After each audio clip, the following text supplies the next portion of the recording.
أعوذ بالله من الشيطان الرجيم. بسم الله الرحمن الرحيم. ألف لام را. تلك آيات الكتاب المبين. إنا أنزلناه قرآنا عربيا لعلكم تعقلون. نحن نقص عليك أحسن القصص بما أوحينا إليك هذا القرآن وإن كنت من قبله لمن الغافلين. إذ قال يوسف لأبيه يا أبت إني رأيت 11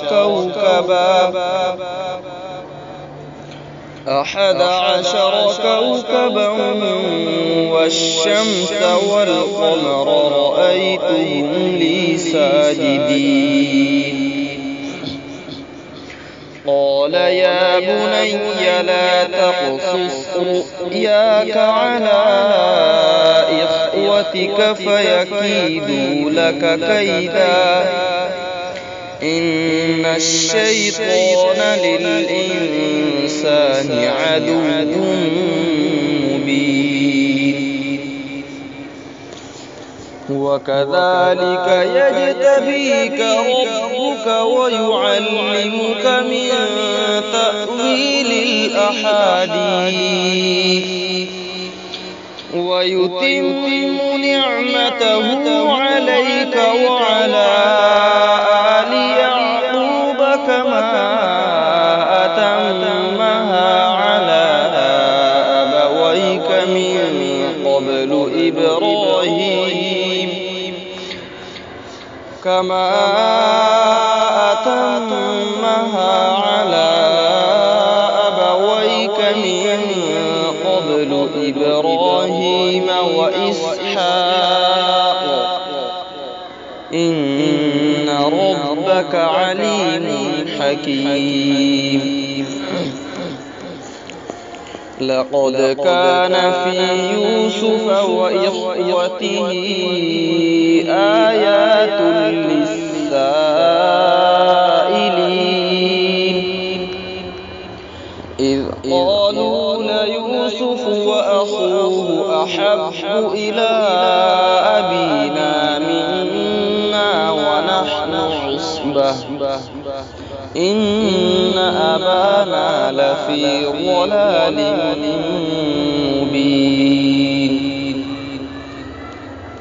اقتلوا يوسف أو اطرحوه أرضا يصل لكم وجه أبيكم وتكونوا من بعده قوما صالحين.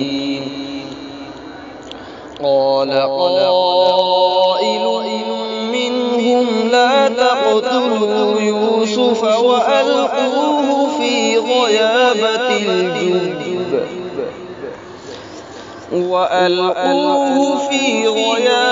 الجب يلتقطه بعض السيارة إن كنتم فاعلين.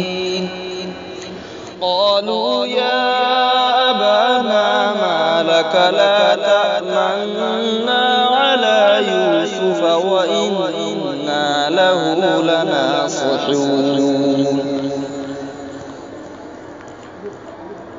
قالوا يا أبانا ما لك لا تأمنا على يوسف وإنا له لناصحون. أرسله معنا غدا يرتع ويلعب وإنا له لحافظون. قال إني ليحزنني أن تذهبوا به وأخاف أن يأكله الذئب وأنتم عنه غافلون قالوا لئن أكله الذئب ونحن عصبة إنا إذا لخاسرون فلما ذهبوا به وأجمعوا أن يجعلوه في غيابة الجب وأوحينا إليه لتنبئنهم بأمرهم هذا وهم لا يشعرون وجاءوا